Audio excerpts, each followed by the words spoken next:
ठाण्यामध्ये ढगाळ वातावरणासोबत्च सोसाट्याचा वारा वाहतोय आणि या सोसाट्याच्या वाऱ्यामुळे सगळीकडे सध्या धूळ पाहायला मिळतेय। एकीकडे मेट्रो आणि रस्त्यांची कामं सुरू आहेत, त्यामुळे आधीच शहरात धुळीचं साम्राज्य पसरलेलं आहे।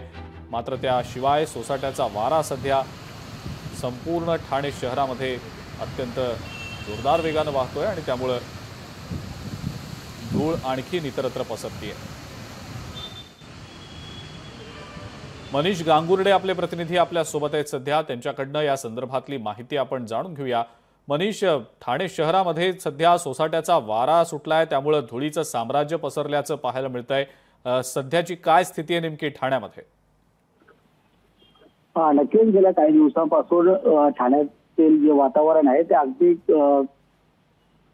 वातावरण हे प्रचंड उष्णतेने हे झाले होते, त्यामुळे ठाणेकर मात्र उष्णतेने हैराण झाले होते। पण काही दिवसांपासून ठाण्यामध्ये दमट वातावरण आपल्याला बघायला मिळतं ना। आज त्यातच प्रचंड प्रमाणात वारा हा सोसाट्याचा सुटला होता आणि त्यामुळे शहरामध्ये असलेले जे कन्स्ट्रक्शनची कामं आहेत, मेट्रोची कामं आहेत, रस्त्यांची कामं आहेत, त्यामुळे प्रचंड धूळ जी आहे ते ठाण्यामध्ये सर्वत्र पसरली होती। या वाऱ्यामुळे कुठेतरी शहर जे आहे ते धुळीमध्ये झाकलं गेल्याचं देखील दिसून येत आहे आणि याचमुळे पाऊस देखील पडण्याची शक्यता वर्तवली जात होती। पण मात्र संपूर्ण धूळ पसरल्याने संपूर्ण ठाण्यामध्ये आता सध्या धुळीचं साम्राज्य बघायला मिळत आहे। ठीक आहे मनीष, धन्यवाद सविस्तर माहिती दिली त्याबद्दल।